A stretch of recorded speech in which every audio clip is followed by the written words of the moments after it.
Hello प्यारे बच्चों, आज हम कक्षा 4 भाषा भारती हिंदी एमपी बोर्ड के पाठ 9 पाठ का नाम है नर्मदा की आत्मकथा को पढ़ेंगे और समझेंगे। ठीक है, तो आत्मकथा क्या है? आत्मकथा होती है स्वयं की कथा, है ना। हम अपनी स्वयं की कथा, अपने जीवन की कहानी, है ना, वो होती है आत्मकथा। तो ये किसकी आत्मकथा है? नर्मदा की आत्मकथा। ठीक है, अब ये किसकी आत्मकथा है? नर्मदा की। नर्मदा कौन? नदी, है ना, नर्मदा नदी। अब नर्मदा नदी का एक और नाम है रेवा, है ना। तो एक और नाम क्या है? रेवा। अब नर्मदा नदी को क्या कहा जाता है? मध्य प्रदेश की जीवन रेखा कहा जाता है। क्यों कहा जाता है? क्योंकि इससे हमें कृषि के लिए, सिंचाई के लिए पानी भी प्राप्त होता है ना, और पानी, पीने के पानी की भी आपूर्ति होती है ना, बिजली का भी उत्पादन होता है, और धार्मिक और सांस्कृतिक रूप से भी नर्मदा नदी का बहुत अधिक महत्व है। ठीक है, तो इस पाठ में हम पढ़ेंगे नर्मदा नदी के बारे में। शुरू करते हैं। मैं नर्मदा नदी हूँ, मुझे गर्व है कि मैं भारत में बहती हूँ। अब सारी जो नदियाँ हैं वो कैसी बहती हैं? पश्चिम से पूर्व दिशा की ओर बहती हैं, लेकिन नर्मदा नदी जो है वो कैसे बहती है? पूर्व से पश्चिम की दिशा की तरफ बहती है। और कहाँ गिरती है? खंबात की खाड़ी पे। ठीक है, जहाँ नदियों को माँ और उनके जल को अमृत के समान माना जाता है। कहाँ पर? भारत में। मैं नर्मदा नदी हूँ, मुझे गर्व है। गर्व माने प्राउड है। गर्व का मतलब घमंड भी होता है। ठीक है, तो मैं नर्मदा नदी हूँ, मुझे गर्व है कि मैं भारत में बहती हूँ। तो किस चीज का गर्व है, किस चीज का प्राउड है नर्मदा नदी को? कि वो भारत में बहती है। जहाँ नदियों को माँ और उनके जल को अमृत के समान माना जाता है। भारत में नदियों को किसके समान माना जाता है? माँ के समान। ठीक है, और जल माने पानी को किसके समान माना जाता है? अमृत के समान। मुझे भारत की प्रमुख नदियों में गिना जाता है। मैं साल भर अपनी विशाल, विशाल माने बहुत बड़ा, जल राशि के साथ बहती हूँ। जल राशि माने पानी, है ना, बहुत सारे पानी के साथ बहती है नर्मदा नदी। ठीक है, मेरा नाम भी बड़ा अर्थपूर्ण है, माने मेरा जो नाम है उसमें भी अर्थ है। नर्म, नर्म का अर्थ है सुख, और दा का अर्थ है देने वाली, अर्थात सुख देने वाली। ठीक है, मेरा एक नाम रेवा भी है। तो नर्मदा नदी का एक और नाम क्या है? रेवा। देश की प्रमुख नदियां पश्चिम से पूर्व दिशा में बहती हैं, पर मैं पूर्व से पश्चिम में की दिशा में बहती हूँ। कौन कह रही है? नर्मदा नदी। मेरा वर्णन कई प्राचीन ग्रंथों में है। प्राचीन माने पुराने। ठीक है, मेरे जन्म के संबंध में अनेक पौराणिक कथाएं हैं, है ना। तो क्या है? अनेक, बहुत सारी पुरानी जो है, पौराणिक, पुराणों से संबंधित जो है वो कथाएं हैं, कहानियां हैं। मैं मध्य प्रदेश के अनूपपुर जिले के अमरकंटक पहाड़ से निकलती हूँ। यहाँ एक प्राकृतिक कुंड है। तो यहाँ पर एक क्या है? प्राकृतिक कुंड। प्राकृतिक क्या होता है? प्रकृति से संबंधित। ठीक है, मेरा जन्म इसी कुंड में हुआ है, इससे इसका नाम नर्मदा कुंड पड़ गया। क्यों पड़ा इसका नाम नर्मदा कुंड? क्योंकि जो है वो नर्मदा नदी कह रही है कि मैं यहाँ पर एक कुंड से निकलती हूँ, है ना, मेरा जन्म इसी कुंड से हुआ है, तो इसका नाम क्या रख दिया गया है? नर्मदा कुंड, है ना। नर्मदा कुंड इसीलिए नाम पड़ गया है। यह भी जाने, अमरकंटक पहुँचने के लिए कटनी बिलासपुर रेल मार्ग पर पेंड्रा रोड सबसे नजदीक स्टेशन है। नजदीक माने पास। जबलपुर और मंडला नगरों में से सड़क मार्ग से भी यात्री, यात्री कौन होते हैं? यात्रा करने वाले, यहाँ पहुँचते हैं। नर्मदा कुंड से निकलकर मैं एक बहुत पतली धारा के रूप में कपिल आश्रम तक जाती हूँ। कहाँ जाती हूँ? कपिल आश्रम तक। प्राचीन काल, प्राचीन माने पुराने, प्राचीन काल माने पुराने समय में यहाँ कपिल मुनि का आश्रम था। तो यहाँ किसका आश्रम था?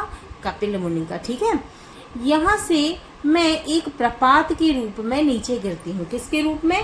प्रपात के रूप में। इस प्रपात का नाम क्या है? कपिल धारा, है ना। तो यहाँ से कहाँ पे कपिल मुनि का आश्रम था, है ना। फिर यहाँ से मैं एक प्रपात के रूप में गिरती हूँ। इस प्रपात का नाम क्या पड़ गया? कपिल धारा। तो इसका नाम है कपिल धारा। कुछ आगे चलकर मेरा एक और छोटा सा प्रपात है।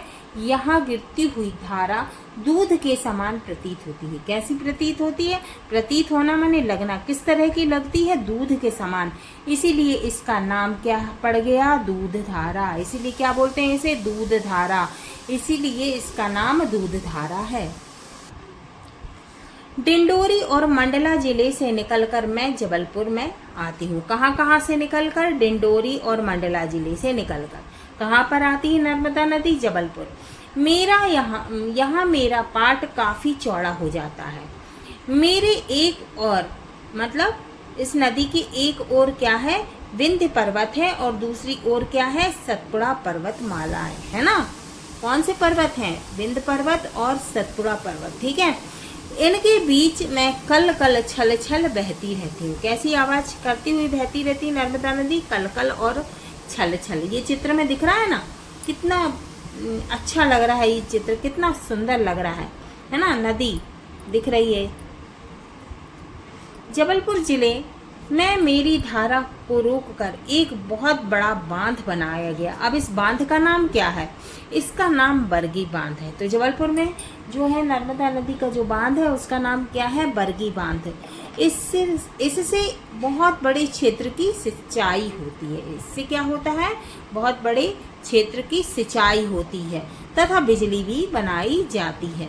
जबलपुर के निकट मेरी छटा देखते ही बनती है। बहुत सुंदर लगता है वहाँ पे। मैं यहाँ भेड़ाघाट नामक स्थान पर मनमोहक क्या होता है? मन को मोहने वाला, मन को अच्छा लगने वाला, मन को सुंदर लगने वाला। मैं यहाँ भेड़ाघाट नाम स्थान पर मनमोहक प्रपात बनाती हूँ। हाँ, ये बात बिल्कुल सही है कि वो जलप्रपात जो है वो बहुत ही, भेड़ाघाट जो है वो बहुत ही सुंदर लगता है। नीचे गिरती मेरी नन्ही नन्ही बूंदें धुएं जैसी लगती हैं। अब ऐसा सही में ऐसा लगता है जैसे धुआं हो, इसीलिए इसका नाम क्या हो गया है? धुआंधार। इसीलिए इसका नाम धुआंधार प्रपात है। बिल्कुल ऐसा लगता है कि धुआं हो। यहाँ संगमरमर की चट्टानों के बीच बहना मुझे बहुत ही अच्छा लगता है। वाकई में बहुत ही सुंदर लगता है। यहाँ एक स्थान पर धारा इतनी सक्रिय है कि बंदर छलांग लगाकर पार कर जाते हैं। इसीलिए इसको क्या कहा जाता है? बंदर कूदनी, है ना। इसीलिए इस स्थान को बंदर कूदनी कहा जाता है। क्यों कहा जाता है? क्योंकि बहुत सकरी क्या होता है?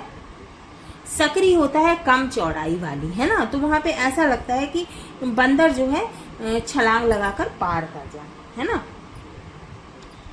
तो यहाँ एक स्थान पर धारा इतनी सक्रिय है कि बंदर छलांग लगाकर पार कर जाते हैं, है ना। तो वहाँ क्या है? बंदर छलांग लगाकर पार कर जाते हैं। इसलिए इस स्थान को क्या कहा जाता है? बंदर कूदनी, ठीक है। जबलपुर जिले की उर्वरा भूमि को सींचकर मैं नरसिंहपुर, है ना। कैसी भूमि है वहाँ? उर्वरा, है ना। बहुत अच्छी भूमि है।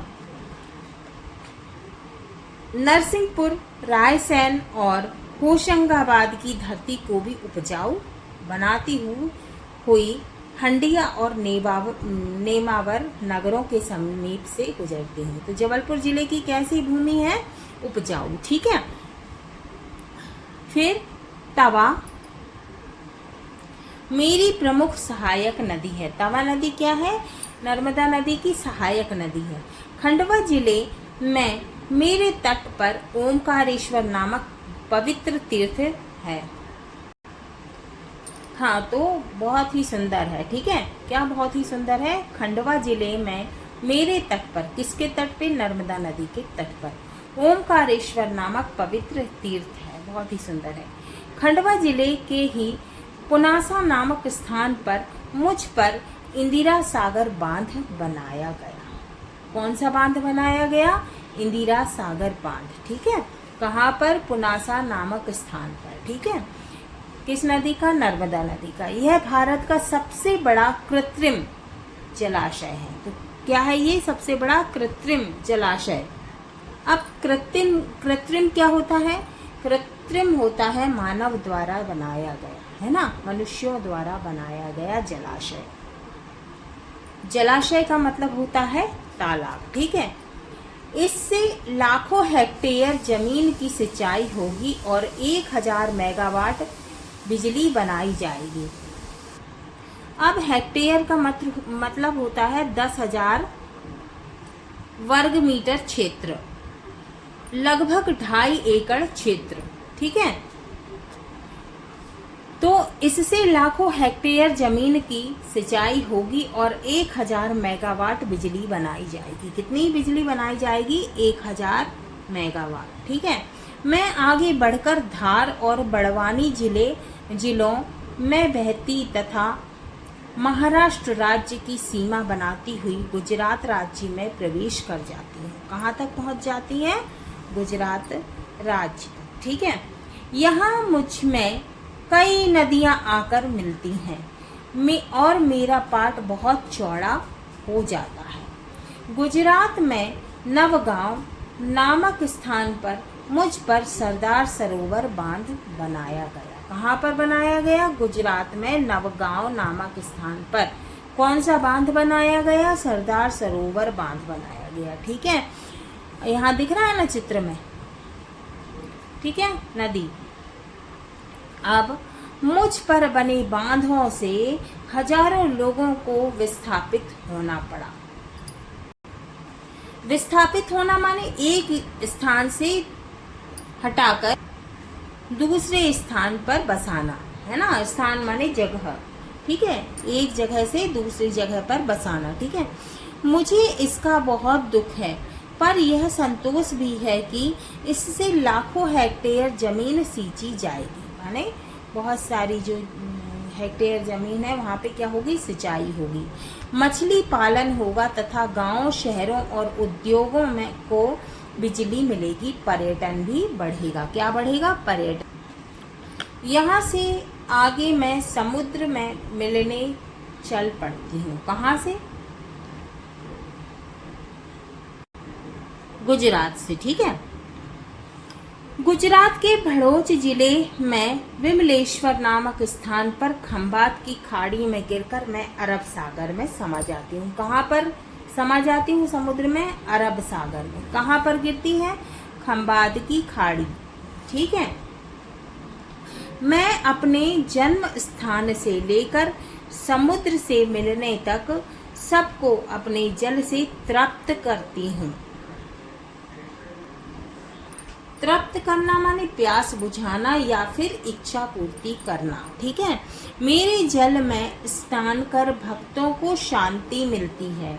मेरे भक्त मुझे बहुत पवित्र मानते हैं। हाँ, नर्मदा नदी को बहुत ही पवित्र माना जाता है ना, माँ का दर्जा दिया जाता है। मेरे तट पर अनेक गांव व नगर बसे हैं तथा अनेक माने बहुत सारे तीर्थ व दर्शनीय स्थल। दर्शनीय माने देखने लायक, देखने योग्य, दर्शन करने वाले, है ना, दर्शन करने वाली जगह, दर्शन करने वाली जगह, ठीक है, दर्शनीय स्थल। मुझे यह बहुत बुरा लगता है कि एक ओर तो लोग मेरी पूजा करते हैं तथा दूसरी ओर मुझमें कचरा, गंदा पानी और मृत प्राणी डालकर मेरा जल प्रदूषित करते हैं, मतलब गंदा करते हैं, है ना, नहीं करना चाहिए। मेरी सच्ची पूजा तो मुझे स्वच्छ बनाए रखना है। बिल्कुल सही बात है। नर्मदा नदी क्या कह रही हैं कि मेरी सच्ची पूजा तो मुझे स्वच्छ माने साफ बनाए रखना है ना। नदियों में कचरा, गंदा पानी और मृत प्राणी ये सब नहीं डालना चाहिए, ठीक है।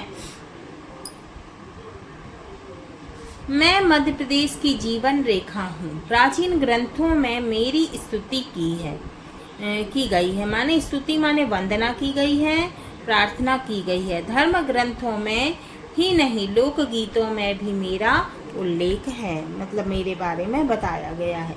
जो मेरे प्रति लोगों की श्रद्धा का मतलब क्या होता है? आदर भाव व प्रेम का प्रतीक है ना। कार्तिक माह में श्रद्धा से गाते हुए लोगों की ये पंक्तियां मुझे बहुत अच्छी लगती हैं। नर्मदा मैया ऐसी तो मिली रे, ऐसी तो मिली रे, जैसे मिल गए माई और बाप रे। नर्मदा मैया ऐसी तो मिली रे, है ना। कितना प्यार भरा है इस गीत में, है ना। तो इस गीत में कितना प्यार भरा है। लोग मुझसे मिलकर ऐसे प्रसन्न हो रहे हैं जैसे बालक माने छोटा बच्चा और उसके माता पिता मिल गए हों। लोगों की इस भावना से मेरी आंखें भर आती हैं। लोग हर हर नर्मदे, क्या कहते हैं, हर हर नर्मदे कहकर मेरा जाप करते हैं। हाँ, आपने भी सुना होगा, क्या कहते हैं लोग, हर हर नर्मदे। मेरी कामना है कि अनंत काल तक, अनंत क्या होता है, बहुत समय तक बहती रहूं और सबको सुख पहुंचाती रहूं। अब क्या है शब्दार्थ। आत्मकथा माने स्वयं कही या लिखी गई अपने जीवन की कहानी। गर्व का मतलब है अभिमान। प्राकृतिक का मतलब है प्रकृति से संबंधित। विशाल माने बड़ा। आगमन माने आना। प्रयत्न माने कोशिश। प्रतीत माने मालूम या फिर आभास होना। अर्थपूर्ण माने अर्थ से भरा। पाट माने नदी की चौड़ाई। मनमोहक माने मन को अच्छा लगने वाला। सकरी माने कम चौड़ाई वाली। उर्वरा माने उपजाऊ। कृत्रिम माने मनुष्य द्वारा बनाई गई। जलाशय का मतलब है तालाब। मेगावाट का मतलब है विद्युत मापने की इकाई। हेक्टेयर का मतलब है 10,000 वर्ग मीटर क्षेत्र। लगभग 2.5 एकड़ क्षेत्र। विस्थापित माने एक स्थान से हटाकर दूसरे स्थान पर बसाना। स्तुति का मतलब होता है वंदना या फिर प्रार्थना। कामना का अर्थ है इच्छा। श्रद्धा का मतलब है आदर भाव। तृप्त करना माने प्यास बुझाना या फिर इच्छा पूर्ण करना। हाँ तो बच्चों, ये हमारा पाठ 9 नर्मदा की आत्मकथा पूरा हुआ। अगले वीडियो में हम इसके प्रश्नों के उत्तर को हल करेंगे, क्वेश्चन आंसर सॉल्व करेंगे।